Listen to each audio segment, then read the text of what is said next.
19과 빼앗긴 언약궤의 회복. 사무엘상 5장 1절 말씀과 11절에서 12절 말씀, 6장 1절 말씀. 블레셋 사람이 하나님의 궤를 빼앗아 가지고 에베네셀에서부터 아스돗에 이르니라. 이에 보내어 블레셋 모든 방백을 모으고 가로되 이스라엘 신의 궤를 보내어 본처로 돌아가게 하고 우리와 우리 백성 죽임을 면케하자 하니 이는 온 성이 사망의 환난을 당함이라. 거기서 하나님의 손이 엄중하심으로 죽지 아니한 사람들은 독종으로 치심을 받아 성읍의 부르짖음이 하늘에 사무쳤더라. 여호와의 궤가 블레셋 사람의 지방에 있은지 7달이라. 이는 하나님의 말씀이니라. 아멘. 네, 안녕하세요. 오늘은 19가 빼앗긴 언약궤의 회복입니다. 사무엘상 4장 1절부터 7장 2절에 해당하는 그런 내용이 되겠습니다. 먼저 첫 번째 블레셋에게 빼앗긴 언약궤를 보면 그 빼앗긴 시기는 역사적으로 봤을 때 아벡 전투가 있었던 주전 1102년이 되겠습니다. 이스라엘과 블레셋의 전쟁이었죠. 이때는 블레셋 압제 약 20년의 경과 시점에서 있었다라는 것도 우리는 사사시대 연대표를 통해서 알 수 있었습니다. 이 시기의 특징은 사사시대에 맞물려 있는 시기이기 때문에 영적 암흑기의 특징을 가지고 있습니다. 사사시대에 대한 특징, 사사기 17장 6절과 21장 25절에 기록이 되어 있죠. 그때 이스라엘의 왕이 없으므로 사람이 각각 그 소견에 옳은 대로 행하였더라. 영원토록 왕이신 하나님이 있음에도 불구하고 그 하나님을 앞세우는 삶을 살지 않았기 때문에 자기 소견에 옳은 대로 그렇게 행동을 하고 있었다. 이것을 알 수 있습니다. 그와 같은 맥락에서 우리는 사무엘상 3장 1절을 읽을 수가 있겠는데 사무엘상 3장 1절 말씀을 보시면 아이 사무엘이 엘리 앞에서 여호와를 섬길 때에는 여호와의 말씀이 희귀하여 이상이 흔히 보이지 않았더라. 기록을 하고 있어요. 이때 사무엘은 한나의 기도를 통해서 하나님한테 바쳐진 아이였죠. 선지자로 자라는 그런 견습의 생활을 하고 있었습니다. 아주 어렸을 때인데 그때 엘리 앞에서 여호와를 섬겼다라는 표현이 있죠. 그 시대의 대표자는 엘리 제사장인 걸 알 수가 있고 그때에는 하나님의 말씀이 희귀했다 말씀하고 있어요. 그래서 희귀하다라는 것은 드물어서 매우 금하다, 매우 이렇게 귀하다라는 뜻을 가지고 있고 그 어원의 뜻을 보면은 금하다라는 뜻이 있어요. 금하다라는 것은 하나님의 의도적으로 그것을 하지 않고 있다라는 얘기죠. 그래서 하나님의 말씀으로 백성들에게 이상을 보여주지 않았던 때, 그때가 바로 그 블레셋에게 언약궤를 빼앗긴 그 시대라고 할 수가 있겠습니다. 그리고 무엇보다도 엘리 제사장이 하나님께서 주신 기회를 잡지 못하고 허투루 보낸 시기이기도 합니다. 엘리 제사장이 그 허투루 보낸 시기가 약 18년이죠. 왜냐하면 하나님은 이미 사무엘 통해서 또는 그 전에 사무엘상 2장에 보면은 하나님의 어떤 사람을 통해서 엘리에게 너 그런 식으로 애들한테 교육 제대로 안 시키면 내가 너 가만두지 않을 거야 라는 경고를 보내셨어요. 그리고 12살 먹은 사무엘에게 12살이라고 우리가 추정을 하는 거죠. 12살 정도 된 사무엘을 통해서도 엘리 집안이 나를 멸시했기 때문에 이 집안을 어떻게 멸할 것이다 말씀을 하셨어요. 홈리와 비나스가 한날에 죽을 거고 엘리도 그날에 죽을 것이고 그 다음에 그 집안에 노인이 없을 것이고 그리고 그 집안에 어떤 후손이 있었을 때 밥도 못 빌어 먹어가지고 그 사무엘의 후손에게 내가 떡덩이를 먹기 위해서 나에게 일을 달라 이렇게 구걸을 한다라는 말씀을 사무엘상 2장 35, 36에 기록을 하고 있죠. 제가 사실 어제 그 엘리 가문과 사무엘에 대해서 요셉 성교에서 설교를 했습니다. 그래서 혹시 오늘 임시총회가 있다고 하니까 그거는 잘 설명을 못 드릴 것 같고 시간이 되시면 요셉 성교에 어제 설교를 들어보시면 엘리 제사장과 사무엘 그 사이에 있었던 진짜 예배를 멸시하는 그런 행태가 어떻게 이루어졌는지 알 수 있으실 거예요. 근데 그때 기간이 이제 18년이라는 거죠. 아벡 전투 때 그 언약궤를 뺏겼잖아요. 그때 엘리가 죽었어요. 엘리 죽었을 때 나이가 98세입니다. 98세고 그때 이미 사무엘은 선지자로 모든 백성들한테 알려져 있었어요. 근데 선지자로 활동한 시기가 보통 30세잖아요. 30세라고 봤을 때 사무엘 30세 때 엘리가 98세예요. 그러면은 사무엘이 12살 때는 엘리는 몇 살이었을까요? 사무엘이 30세 때 엘리 98세. 근데 사무엘이 30에서 12세. 18년 차이가 나죠? 그러니까 엘리 98에서 18을 빼면 사무엘 12세 때 엘리가 80세가 나오는 거예요. 그러니까 하나님의 마지막 경고는 엘리 80세에 있었어요. 그 80세의 경고가 사무엘상 3장 11절부터 14절에 기록이 되어 있습니다. 여호와께서 사무엘에게 이르시되 보라 내가 이스라엘 중에 한 일을 행하리니 그것을 듣는 자마다 두 귀가 울리리라. 내가 엘리 집에 대하여 말한 것을 처음부터 끝까지 그날에 그에게 다 이루리라. 내가 그 집을 영영토록 심판하겠다고 그에게 이른 것은 그의 아는 죄를 인함이니 이는 그가 자기 아들들이 저주를 자청하되 금하지 아니하였음이니라. 그러므로 내가 엘리 집에 대하여 맹세하기를 엘리 집의 죄악은 재물이나 예물로나 영영이 속함을 얻지 못하리라. 이렇게 말씀을 하고 있는 거죠. 이 경고를 들었는데 이 경고를 듣는 사람마다 두 귀가 울린다라고 말씀을 하고 있죠. 근데 두 귀가 울리다라고 했을 때 그 울리다라는 원어는 짜랄이라고 합니다. 짜랄의 뜻은 뭐냐면은 부끄러워서 귀가 빨개지거나 두려워서 이빨이 딱딱딱딱 부딪히는 그런 상태를 말하고 있어요. 그러니까 이 하나님의 저주의 말씀을 들으면은 엘리의 귀가 어떻게 돼야 돼요? 부끄러워서 새빨개지고 그 다음에 그 저주가 두려워서 이빨이 딱딱딱딱 부딪힐 정도의 그런 모습이 나와야 되는데 엘리는 전혀 그러지 않았어요. 엘리의 반응을 보시면 3장 18절에 기록을 하고 있는데 사무엘이 세세히 말하고 조금도 숨기지 아니하니 그가 가로되 엘리가 가로되 이는 여호와시니 선하신 소견대로 하실 것이니라. 그냥 이러고 끝났어요. 하나님이 자기 아들의 범죄를 때문에 그 자자손손 다 멸해버리시겠다라는 그런 엄중한 선고를 하셨는데도 불구하고 엘리는 바로 납작 엎드려서 하나님한테 회개하지도 않았고 아이들을 위해서 중보하지도 않았고 가르치지도 않았고 무려 18년 동안 어제가 오늘처럼 그렇게 다람쥐 쳇바퀴 돌듯이 그렇게 하루하루를 그야말로 연명하고 있었다라는 거죠. 너무나 무서운 일이에요. 문통병 같은 그런 신앙의 모습을 볼 수가 있죠. 근데 무려 엘리는 아론의 자손이에요. 족보를 보면 아론의 자손이거든요. 근데 그 아론의 자손이면은 대제사장으로 그때 있었던 거예요. 근데 대제사장이 하나님께 대한 예배도 제대로 가르치지 않았고, 그 다음에 하나님의 경고를 들었는데도 불구하고, 하나님이 정하셨으면 그대로 되겠지. 그냥 이러고 말았다는 거, 얼마나 무섭습니까? 우리가 무서운 말씀으로 경책을 받았을 때, 그때는 내가 마음이 뜨끔하고, 어떡하지 걱정되지만, 돌아서서 집으로 가는 순간 그게 유지가 되지 않잖아요. 그것 때문에 내가 하나님 앞에 무릎 꿇고 기도해야겠다. 내가 진짜 경각심을 가지고 우리 애들을 어떻게 가르쳐야겠다. 이런 생각을 하지 않잖아요. 그러니까 이 엘리의 모습은 우리와도 같은 거예요. 우리도 이런 식으로 고치는 거가 없이 이렇게 산다면 엘리의 18년 후에 엘리 집안이 다 망했던 것처럼 우리도 망할 수가 있다는 얘기죠. 이 정도의 그런 시기 속에서 하나님이 그 언약궤를 블레셋이 뺏어가도록 그냥 두셨다라는 것을 알 수가 있습니다. 아벡 전투는 사무엘상 4장에 기록되어 있죠. 모두 두 차례 진행이 됐습니다. 그래서 1차 아벡 전투에는 모두 이스라엘 백성들 4,000명이 죽었다. 이렇게 사무엘상 4장 1절, 2절에 말씀을 하고 있죠. 근데 전쟁을 통해서 4,000명이 죽었을 때 이스라엘 백성들 회개하지 않습니다. 회개하지 않고 오히려 하나님이 왜 우리를 지게 만드신 거야? 이렇게 얘기를 하고 있어요. 사무엘상 4장 3절이죠.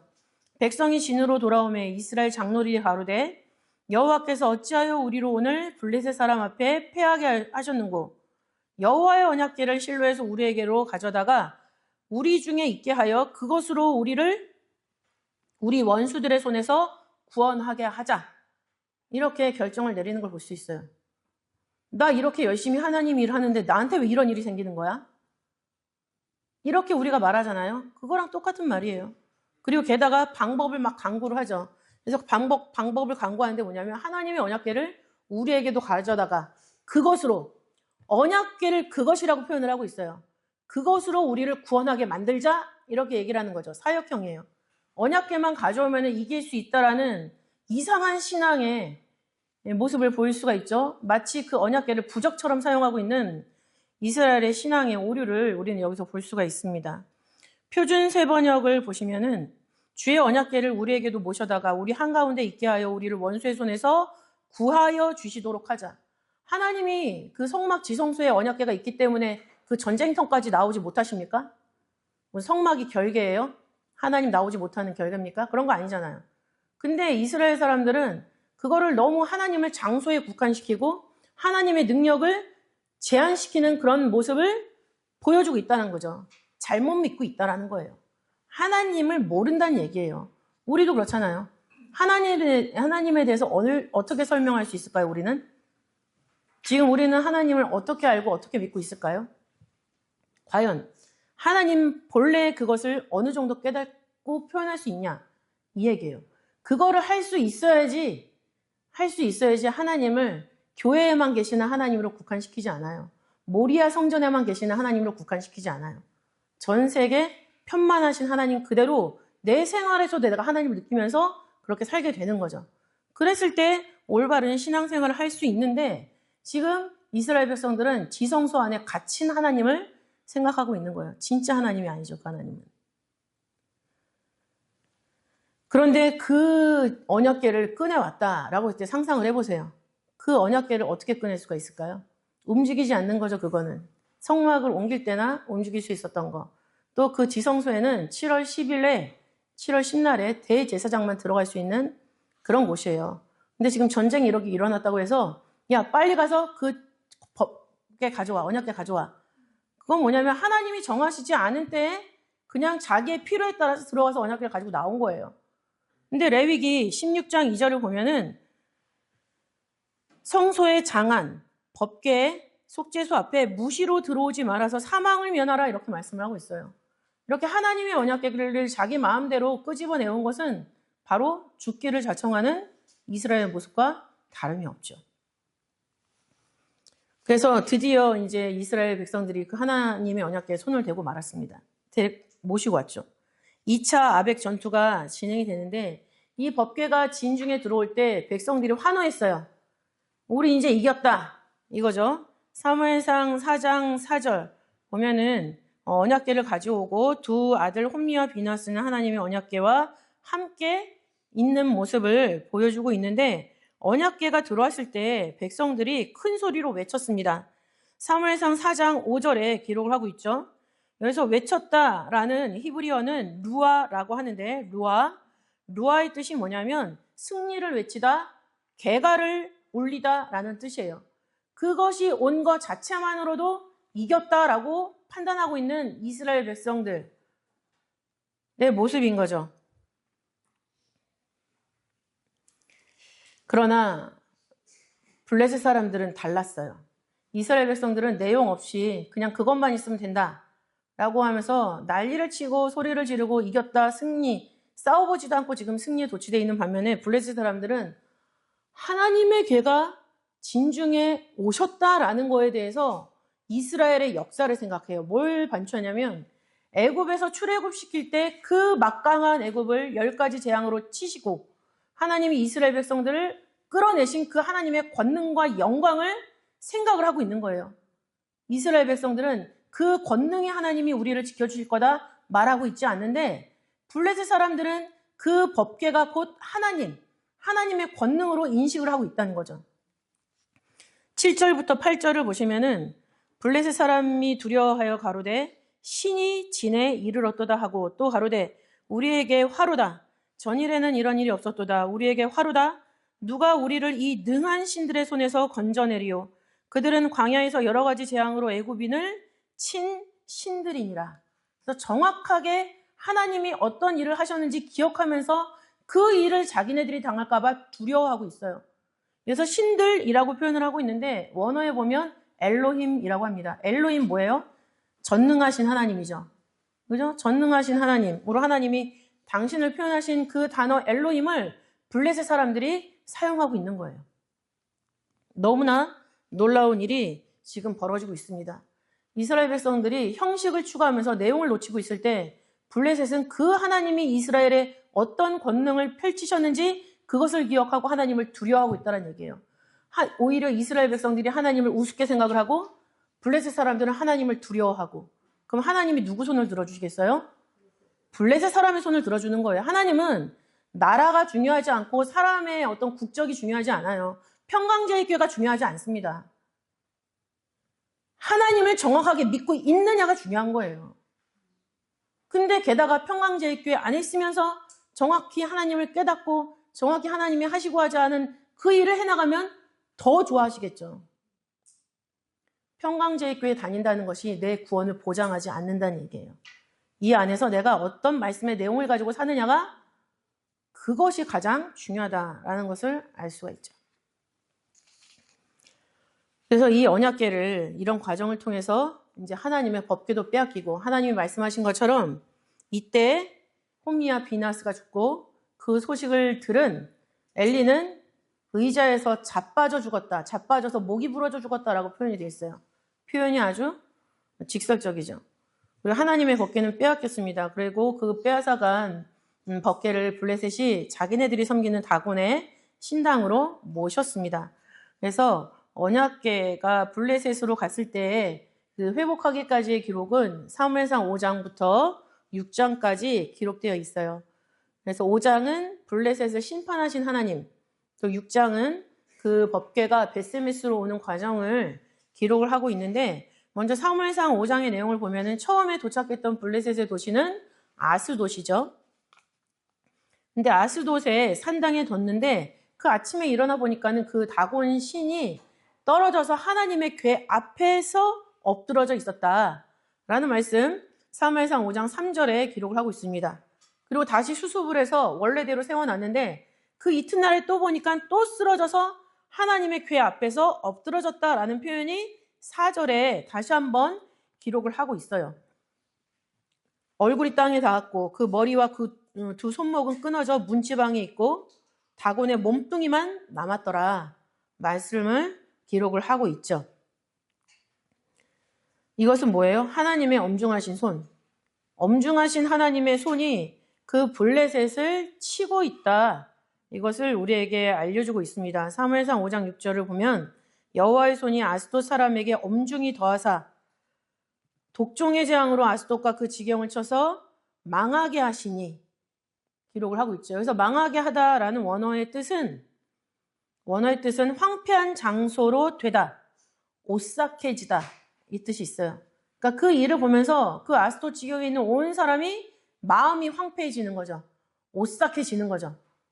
그런 식으로 한 사람도 빼놓지 않고 하나님의 권능과 능력을 목격할 수 있게 하나님 만드시고 그 마음을 확 사로잡아 놓으신 거예요. 반응하게 만드셨다는 거죠. 그래서 그 아스돗 사람들이 너무 무서우니까 그것을 가드로 보냅니다. 가드. 8절부터 사무엘상 5장 8절부터 9절에 기록을 하고 있죠. 이때에도 하나님의 손은 그 가드라는 성에 심히 큰 환난을 더하셨다 말씀을 하시고 있습니다. 성읍의 작은 자와 큰 자를 다 쳐서 독종이 나게 하신지라. 가는 곳마다 독종이 발생하고 있어요. 그 소문을 들었겠죠. 블레셋에는 5개의 큰 성이 있었어요.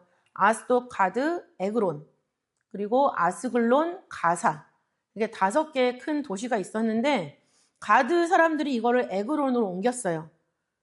10절 말씀 보면은 에그론으로 옮겼는데 그 하나님의 법궤가 에그론으로 오려고 하니까는 그 에그론 사람들이 어떻게 됐어요?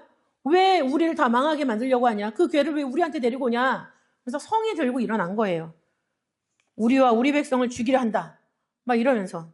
그러다 보니까 그 5 큰 성의 지도자들이 모여서 회의를 합니다. 이걸 어떻게 할까? 돌려보내자. 라는 결론을 내리죠. 사무엘상 5장 11절부터 12절에 기록을 하고 있는데 하나님의 손이 엄중하심으로 죽지 아니한 사람들은 독종으로 치심을 받아 성읍의 부르짖음이 하늘에 사무쳤다. 그러면서 돌려보내야 된다 말씀하고 있습니다.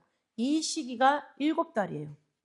그러니까 7달 동안 블레셋에서 이 법궤가 있었을 때 아스돗에서 그 난리가 났었고, 그 다음에 가드에서 난리가 났었고, 그 다음에 에그론으로 옮겨지면서 이제는 안 된다, 보내야 된다라고 백성들이 결정을 하고 있는 거예요. 7달. 그러면서 제사장들과 복술자를 보내죠. 하나님의 법궤, 이스라엘 백성들이 믿는 신. 그러니까는 뭔가 제사장들, 너네들 와가지고, 유다 제사장들이 아닙니다. 블레셋도 신이 있잖아요. 그 제사장들을 불러서 이걸 어떻게 하면 돌려보낼 수 있을지 우리한테 알려줘라 하면서 사무엘상 6장 1절 2절에 말씀을 하고 있죠. 그 이방의 신을 섬기는 제사장들이라 할지라도 죄의 문제를 얘기를 합니다. 그래서 첫 번째, 속죄를 드려야 된다 말씀을 하고 있어요. 사무엘상 6장 3절부터 5절 말씀인데, 속건제에는 제물이 필요하죠. 이 사람들이 생각한 제물은 뭐냐면 금으로 독종 모양 5개를 만들어요. 금 독종 5. 그 다음에 쥐 모양 5을 만들어요. 금쥐 5. 이것을 제물로 삼아서 속건제를 먼저 드려야 되고, 그 다음에 두 번째는 돌려보낼 때 새 수레와 멍에 메어보지 아니한 젖나는 소 2. 새 수레를 만들어서 거기에다 하나님의 법궤를 싣고, 그 다음에 그거를 끌 때 굳이 막 새끼를 낳은 젖소 2마리를 가지고 그걸 끌게 하자. 이렇게 얘기를 하는 거죠. 막 새끼를 낳았기 때문에 송아지들이 울면서 따라와요. 그죠? 그 소가 제대로 가지 못하는 장치를 해놓은 거예요. 그리고 멍에를 메어보지 않았다라는 거는 그걸 딱 메어줬을 때 그걸 어떻게 다룰 줄 모르는 소란 얘기예요. 그러니까는 블레셋 사람들은 하나님이 자기를 치셨다라는 그 수치를 기록하고 싶지 않고 인정하고 싶지 않은 거예요. 당장 우리나라가 난리가 나니까는 돌려는 보내야 되겠는데, 이것이 하나님으로 말미암아 온 이 일들이 아니라고 부정하고 싶은 그런 블레셋 사람들의 욕구가 이런 두 가지 장치로 나타나는 거죠. 보내긴 보낸다만 한 번도 메어보지 못한 경험이 없는 소, 그 다음에 젖나는 소들, 막 송아지를 낳은 소 2마리. 서로 다른 방향에서 울면은 서로 다른 곳으로 갈 거잖아요. 한 방향에서 울어도 치우칠 거 아닙니까? 그런 여러 가지 장치를 해놓고 움직이고 있는 것, 사무엘상 6장 8절부터 9절에 기록을 하고 있어요. 그러면서 블레셋 사람들이 말하기를, 9절을 보니까 보아서 괴가 그 본 지경길로 올라와서 벳세메스로 가면 이 큰 재앙은 그가 우리에게 내린 것이요 그렇지 아니하면 우리를 친 것이 그 손이 아니요 우연히 만난 것인 줄 알리라. 우연을 생각을 하면서 이런 일을 했겠죠. 그러나 벳세메스로 그 소들은 곧장 올라갔습니다. 사무엘상 6장 12절을 보면 암소가 벳세메스 길로 바로 행하여 대로로 가며 갈 때에 울고 좌우로 치우치지 아니하였고 블레셋 방백들은 벳세메스 경계까지 따라가니라. 이렇게 기록을 하고 있죠. 그러니까 송아지의 울음소리를 들으면서 너무나 그 송아지가 마음속으로는 애틋하지만 막 울면서도 거기로 치우치지 않고 대로로 바로 행해서 갔다. 대로로. 벗어나지 않았다라는 거죠. 좌우로 치우치지 않았다. 바로 행했다라는 것은 아사르라는 단어인데 올바로 곧게 가다라는 뜻이 있어요. 근데 블레셋 사람들은 제발 치우쳐라. 제발 다른 데로 가라 하면서 따라가는 거예요. 어디까지? 벳세메스 경계까지. 얼마나 실망하면서 돌아갔을까요? 사무엘상 6장 16절에 블레셋 5방백이 이것을 보고 그날에 에그론으로 돌아갔다. 그리고 벳세메스 사람들은 하나님 앞에 제사를 드렸죠. 6장 14절 15절을 보면은 여호와께 번제와 다른 제를 드렸다 말씀을 하고 있어요. 여기까지면 딱 좋겠는데 호기심이 난 거죠. 블레셋 사람들이 이 안에 있는 걸 그대로 다 뒀을까? 라고도 궁금했을 수는 있을 것 같아요. 그리고 처음 보는 법궤. 궁금해서 그거를 열어서 들여다봤죠. 사무엘상 6장 19절. 열어봤을 때 하나님이 그들을 쳤습니다. 왜? 민수기 4장 20절 말씀을 보시면은 잠시라도 들어가서 성소를 보지 말 것은 죽을까 함이니라. 하나님이 경계하셨어요. 그럼에도 불구하고 그거를 열고 들여다보았다. 라는 거는 큰 죄죠. 그래서 하나님이 그 백성을 쳐서 살육하셨어요. 백성이 애곡했죠. 그리고 난 다음에 이 법궤는 벳세메스에서 머물지 않고 기럇 여아림으로 옮겨가게 됩니다. 사무엘상 6장 21절이죠. 사자들을 기럇 여아림 거민에게 보내어 가로되 블레셋 사람이 여호와에게를 도로 가져왔으니 너희는 내려와서 그것을 너희에게로 옮겨가라. 그래서 7장 1절 2절을 보면 기럇 여아림 사람인들이 와서 여호와의 궤를 옮겨 산에 사는 아비나답의 집에 들여놓고 그 아들 엘리야사를 거룩히 구별하여 여호와의 궤를 지키게 하였더니 궤가 기럇 여아림에 들어간 날부터 20년 동안을 오래 있은지라. 이렇게 기록을 하고 있습니다. 그래서 이 법궤를 아벡 전투 때에 뺏겼고 7달 동안 블레셋에 머물러 있었고 그 다음에 그 이후에 벳세메스에서 갔는데 그걸 들여다보는 범죄가 있었기 때문에 그거가 기럇 여아림으로 옮겨가서 20년 동안 있게 되었다. 그래서 결국에는 블레셋에서 다시 이 이스라엘 땅으로 왔기 때문에 빼앗겼던 법궤는 회복이 되었다라는 것을 우리는 알 수 있다는 거죠. 여기서 얻을 수 있는 구속 교훈은 무엇일까요? 여기서 이 본문 내용을 쭉 보시면 반복적으로 등장하는 동사가 하나 있어요. 그 동사가 뭐냐면 낙하라는 단어입니다. 낙하. 낙하의 뜻은 벌하다, 파괴하다, 갈기다, 학살하다 이런 뜻을 가지고 있어요. 벌하다, 하나님 벌 주는 거죠. 파괴하다, 갈기다, 학살하다. 근데 이 동사가 사용된 용례를 보면은 규칙이 있어요. 하나님 말씀대로 하나님을 제대로 알고 말씀대로 순종하면은 갈기지 않습니다. 그러나 하나님 말씀대로 하지 않을 때는 이스라엘이든 블레셋이든 하나님이 벌하시는 걸 볼 수가 있어요.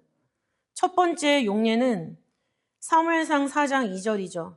사무엘상 4장 2절을 보면은 전쟁에서 죽임을 당한 군사가 4,000명, 블레셋과의 전쟁에서 이스라엘이 4,000명 죽었다 그랬잖아요. 그래서 죽임을 당하다라는 것에 낙하가 사용됐습니다. 그러니까 이스라엘을 친 블레셋이죠. 이스라엘을 친 블레셋. 두 번째 용례는 블레셋을 치신 하나님. 사무엘상 5장 6절을 보시면 아스돗 사람, 아스돗과 그 지경을 쳐서 망하겠다라고 말씀하고 있는데 그 치다 낙하입니다. 5장 9절 옮겨간 후에 가드에서도 작은 자와 큰 자를 다 쳐서 독종이 나게 하시니라. 이 치다라는 것도 낙하입니다. 또 사무엘상 5장 12절 죽지 아니한 사람들은 독종으로 치심을 받아 서로 회의할 때 나온 얘기죠. 이 치심 낙하예요. 그 다음에 세 번째 용례, 세 번째 낙하가 사용된 용례를 보면 하나님의 법을 따르지 않은 백성을 치신 하나님. 하나님의 백성도 하나님이 치세요. 어떤 경우에? 하나님의 법을 지키지 않았을 경우에. 그 첫 번째 대상이 누굴까요? 엘리 제사장이에요. 엘리 제사장.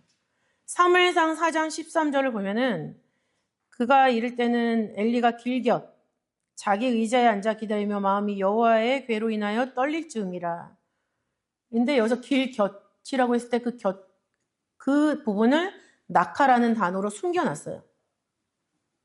하나님이 엘리를 벌을 주시려고 지금 기다리고 계시는 거죠. 그 소식을 듣고 하나님이 치셨을 때 엘리가 의자에서 넘어져서 목이 부러져서 죽었어요. 왜요? 신앙전수 제대로 안 했잖아요. 자기 자식들이 하나님 앞에 제대로 예배 드리지 않는 걸 알면서도 그거를 그러지 마. 그냥 그러고 만 거예요. 행동이 고쳐질 때까지 그걸 갖다가 가르쳐야 되는데 그걸 안 했다는 얘기죠. 아들을 훨씬 더 소중하게 생각했다. 하나님이 그렇게 판단했어요. 너 나보다 네 아들이 소중하구나. 아브라함은 그렇지 않았잖아요. 하나님을 앞세워서 이삭을 바쳤어요. 이삭을 미워해서 바친 게 아니라 하나님을 좋아하고 이삭을 미워해서 이삭을 바친 게 아니라 하나님을 사랑하고 그 하나님의 언약을 믿기 때문에 이삭을 바쳤던 거예요. 그 사랑 안에 포함된 이삭인 거죠. 그리고 그 사랑 안에 포함된 나의 신앙의 행동이고 결정인 거죠. 그럴 때 하나님이 책임져 주시잖아요. 그 다음에 두 번째는 하나님의 궤를 들여다본 벳세메스 사람들. 벳세메스 사람들이 언약궤 들어올 때 엄청 좋아했잖아요. 하나님 앞에 제사도 드렸어요. 그러나 하나님의 법을 지키지 않았을 때는 쳤습니다. 사무엘상 6장 19절에 있죠. 여호와의 궤를 들여다본 거로 그들을 치사. 이것도 낙하. 5만 70인을 죽이신지라. 이 죽이신지라 이것도 낙하. 여호와께서 백성을 쳐서 크게 살육하셨으므로. 그래서 치다라는 것도 낙하. 사무엘상 6장 19절 한 구절에만 벳세메스의 그 죄악을 하나님이 치신 거 거기에만 낙하라는 단어가 3번 등장하고 있어요. 하나님의 극대노를 생각을 할 수가 있죠. 민수기 15장 31절은 여호와의 말씀을 멸시하고 그 명령을 파기한 사람들에 대해서 그 죄악이 그 사람에게 돌아가서 온전히 끊쳐지리라 이렇게 말씀하고 있어요. 하나님의 말씀을 멸시하고 그 명령을 파괴했다. 그 죄악이 그 사람한테 돌아가서 그 사람을 온전히 끊어버린다. 말씀하고 있다는 거죠. 온전히 끊는다라는 것은 카라트 2번 사용을 하고 있습니다. 카라트의 뜻은 제거하다, 잘라내다, 죽이다라는 뜻이에요. 그러니까 하나님 말씀을 듣느냐 안 듣느냐 그거에 따라서 우리의 생명과 죽음이 결정이 난다는 거예요. 하나님을 믿는 우리도 거기에 해당되는 거죠. 그 다음에 2번 이렇게 반복적으로 나타나는 낙하라는 단어를 통해서 하나님의 말씀을 듣는 사람과 듣지 않는 사람, 세상에는 그렇게 2종류로 구분이 되는구나 우리가 생각을 할 수 있다는 겁니다. 그 다음에 2번째 구속 교훈은 뭐냐면은 하나님의 영광을 확실히 보이신 사건이죠. 이 사건은 이스라엘에게나 블레셋에게나 하나님의 영광을 확실히 보이신 그런 사건이 되겠습니다. 이 시대 때는 하나님의 이상이 보이지 않았다. 사무엘상 3장 1절에 말씀을 드렸습니다. 그렇기 때문에 급기야 하나님의 궤는 빼앗겼고 비느하스의 아내가 아들을 낳고 이가봇이라고 이름을 지으면서 여호와의 영광이 떠나버렸다. 고백까지 했습니다. 사무엘상 4장 21절, 22절에 기록을 하고 있죠. 그럼에도 불구하고 하나님은 이스라엘 중심에서 하나님의 영광을 위해서 일을 하고 계신다는 거예요. 한 길로 행하신 하나님의 영광. 그것을 제일 처음 벳세메스로 행하는 암소들을 하나님이 주장하시면서 보여주신 거죠. 6장 12절. 도저히 그 길로, 벳세메스 길로 곧장 갈 수 없는 그런 상황 속에서 그 암소들의 발을 하나님이 주장하셔서 블레셋에게 이것이 너희들이 당한 그 모든 재앙이 하나님의 법궤를 니네 땅, 약속이 없는 땅으로 데려온 그 결과다라는 걸 분명히 보이셨다는 거예요. 이 블레셋 사람이 들은 소문으로 알았던 그 하나님의 영광과 권능을 직접 눈으로 목격하게 하셔서 하나님이 영광 받으신 거죠. 이사야 42장 8절 말씀을 보시면 나는 여호와니 이는 내 이름이라. 나는 내 영광을 다른 자에게 내 찬송을 우상에게 주지 아니하리라. 말씀하셨습니다. 또 이사야 48장 11절 말씀 보시면 내가 나를 위하여 이를 이룰 것이다. 어찌 내 이름을 욕되게 하리요 내 영광을 다른 자에게 주지 아니하리라. 하나님이 말씀하셨어요. 제대로 섬기는 제사장이 없다 하더라도 하나님이 계시겠다 하는 언약궤가 훼손당해도 하나님은 하나님의 영광을 스스로 챙기고 계신다는 얘기예요. 하나님의 영광을 그 어떤 것이 다 훼손을 하지 못한다는 얘기죠. 그걸 믿기 때문에 우리가 하나님을 믿는 거잖아요. 에스겔 39장 21절 내가 내 영광을 열국 중에 나타내어 열국으로 나의 행한 심판과 내가 그 위에 나타난 권능을 보게 하리니. 마지막 때에도 분명히 하나님이 열국 중에서 하나님의 영광을 드러내시고 많은 사람들이 모든 사람이 저것이 바로 하나님의 영광이구나 라는 것을 깨닫게 만들어주신다고 말씀하고 있습니다. 그렇기 때문에 시편 29편 2절에 여호와의 이름에 합당한 영광을 돌리며 거룩한 옷을 입고 여호와께 경배할지어라. 그런 하나님을 믿기 때문에 오늘 주일 하나님의 약속 안에 우리가 들어오게 된 거고 하나님의 약속에 따라서 우리가 예배를 드리고 있는 거고 우리가 거룩이라는 것을 옷을 입고 또 의의 옷을 입고 하나님 앞에 경배할 때 그 영광을 하나님이 우리에게 주시는 거예요. 시편 119편 9절 청년이 무엇으로 그 행실을 깨끗게 하리이까 주의 말씀을 따라 삼갈 것이니다. 우리가 거룩의 옷을 입고 의의 옷을 입게 되는 것은 하나님의 말씀으로 말미암아서 되는 것임을 깨끗함으로 표현을 하고 있는 거죠. 그리고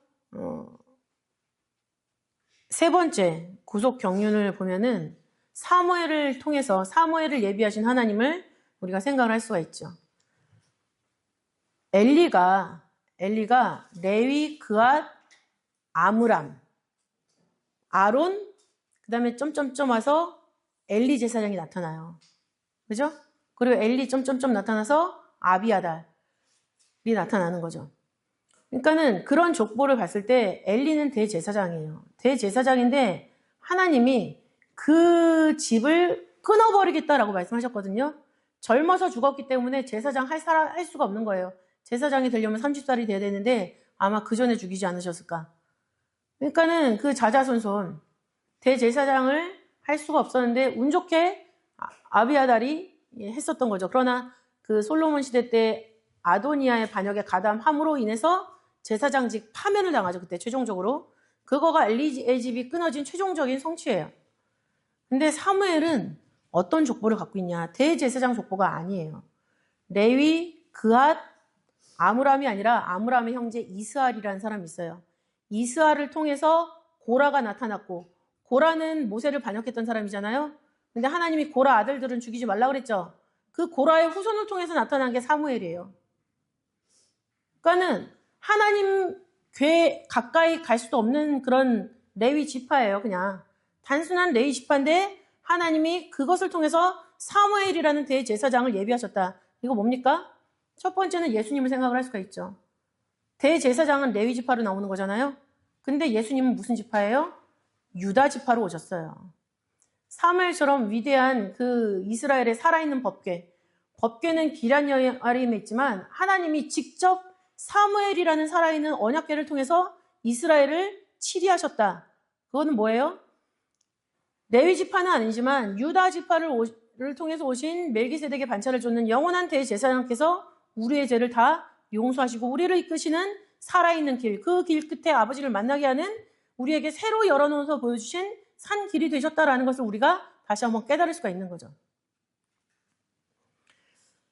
사무엘상 3장 19절부터 4장 1절을 보면은 사무엘의 자람에 여호와께서 그와 함께 하셔서 나타나게 되는 그런 모습을 볼 수가 있습니다. 사무엘이 자라난 것을 잠시 보게 되면은 사무엘상 2장 21절을 보면은 사무엘이 여호와 앞에서 자라니라 기록을 하고 있어요.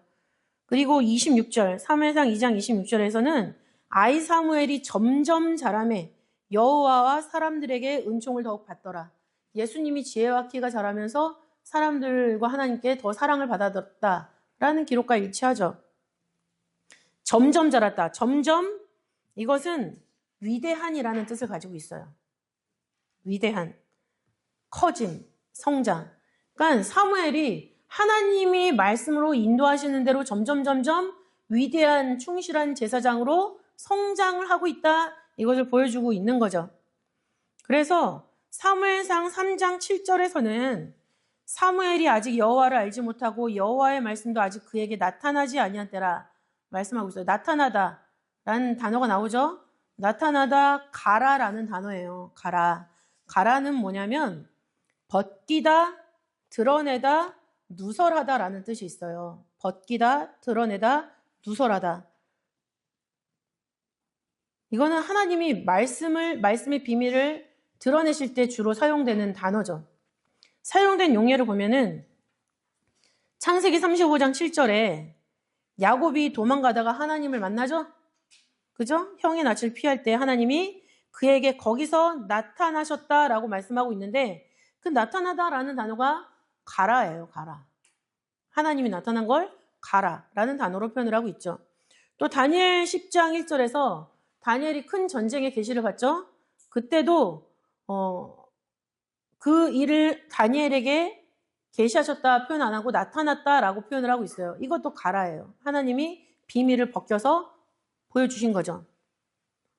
아모스 3장 7절 주 여호와께서는 자기의 비밀을 그종 선지자들에게 보이지 않고서는 결코 행하심이 없다. 다 아시죠? 그래서 보이다라는 것도 가라. 하나님이 선지자에게 자신의 뜻과 계획을 보여준 다음에 일을 행하신다. 그리고 욥기서 33장 16절 사람의 귀를 여시고 인치시듯 교훈하시죠? 그 연다라는 게 가라. 욥기서 36장 10절.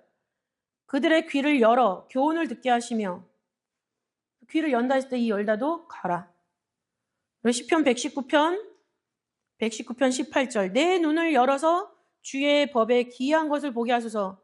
이 연다라는 것도 가라. 그러니까는 거기 보시면 아까 사무엘상 3장 7절에 아직 그에게 나타나지 아니하더라. 지금 엘리가 대제사장으로서 역사하고 있기 때문에 아직은 하나님이 사무엘에게 비밀을 벗겨서 누설하는 그런 일은 없었다. 근데 아직이란 단어가 있잖아요. 아직. 하나님이 지금 준비하고 계시다, 참고 계시다, 때가 되면 오픈된다. 그렇기 때문에 여기서 사용된 시제가 미완료예요. 미완료. 그런데 이거가 완료로 바뀔 때가 있습니다. 사무엘상 3장 21절이죠. 사무엘상 3장 21절을 보면 여호와께서 실로에서 여호와의 말씀으로 사무엘에게 자기를 나타내시니 기록하고 있죠. 그 나타내다라는 단어가 가라예요. 가라. 뭘로 나타났습니까? 말씀으로 나타난 거예요. 사무엘에게 하나님의 말씀을 가르쳐주고 말씀의 비밀, 앞으로 행하실 일을 미리 누설하시고 알려주셨다는 얘기죠. 그러니까 하나님과 말씀으로 완벽하게 소통하는 그 상태가 가라인 거예요. 근데 이 가라가 제일 처음 사용된 용례가 어딘지 아세요? 노아. 창세기 9장 21절을 보시면 포도주를 마시고 취하여 그 장막 안에서 벌거벗은지라 기록하고 있습니다. 노아가 주사가 있어서 옷을 벗은 게 아니에요. 술 마시고 열이 나서 옷을 벗은 게 아니라 그 포도주는 하나님 말씀을 의미하잖아요. 하나님과 완전히 무라일체가 된 그 상태의 표현이 장막에서 벌거벗었다. 가라. 하나님과 비밀을 소통하는 그런 상태가 되었다. 이거를 얘기하고 있는 거죠. 근데 그 역사를 하나님이 사무엘에게 직접 하시면서 사무엘을 살아있는 이스라엘의 법궤로 사용을 하셨어요. 법궤를 빼앗기고 이스라엘은 뭔가 망해가는 것 같고 영적 암흑기가 가득하고, 그러나 그 틈에 레위 자손 중에서 제사장 라인이 아닌 다른 라인을 통해서 하나님이 사무엘을 이렇게 준비시키시고 하나님의 비밀을 통해서 일을 하셨다.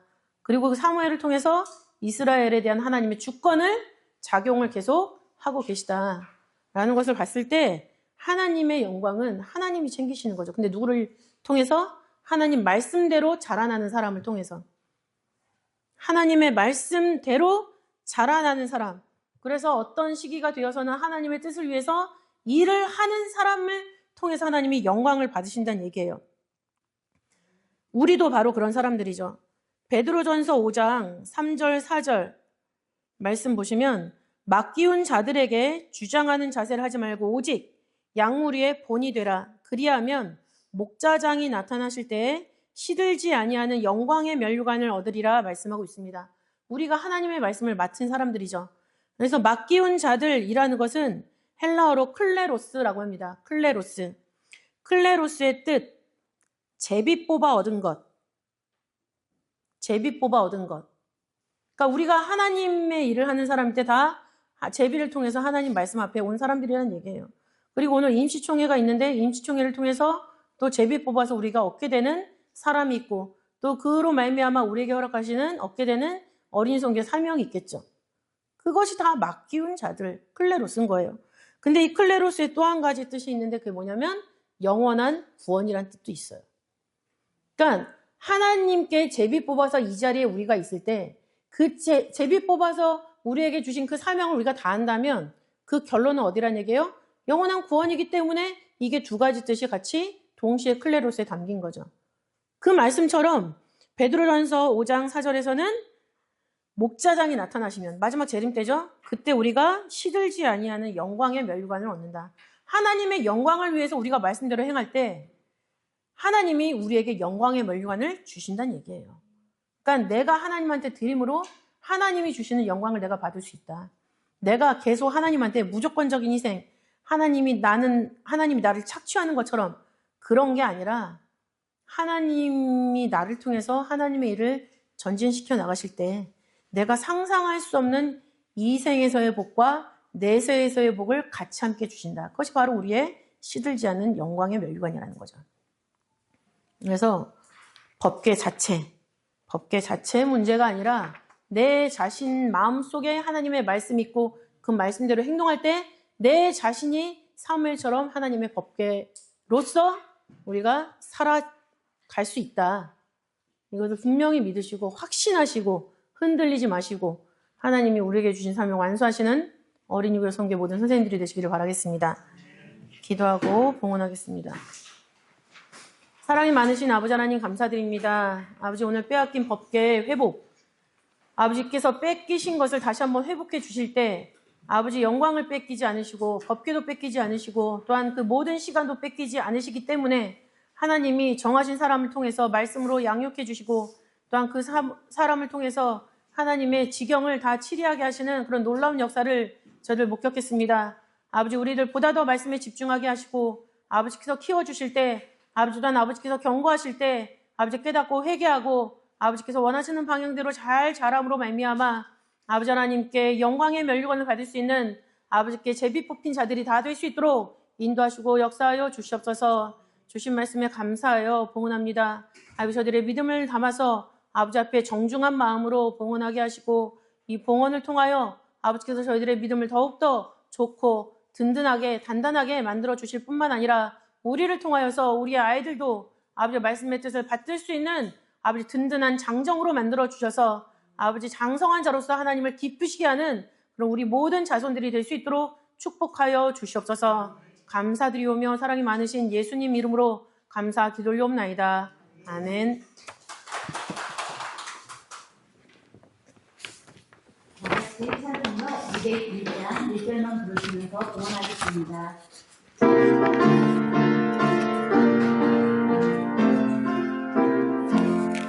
주 확실한 약속의 말씀 듣고 믿으면 구원 얻으리라.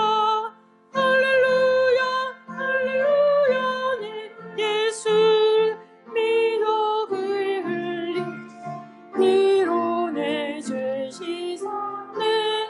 할렐루야 할렐루야 내가 예수를 믿어 그의 흘리신 피로 내 죄 씻었네.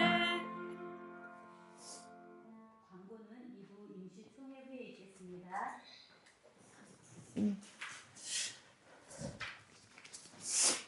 아버지의 은혜로 부모님 구순잔치를 잘 마치게 하시며 감사드립니다. 우리 장승권 선생님, 최주 선생님 감사헌금 하셨습니다. 헌금과 총회를 위해서 기도하시겠습니다. 사랑이 많으신 아버지 하나님 감사드립니다. 아버지 부모 공경을 통해서 하나님을 제대로 경외할 수 있도록 인도하시고 또한 하나님을 잘 경외하는지 부모 공경을 통해서 증명할 수 있도록 저희들에게 아버지 이런 관계를 허락하시니 너무나도 감사드립니다.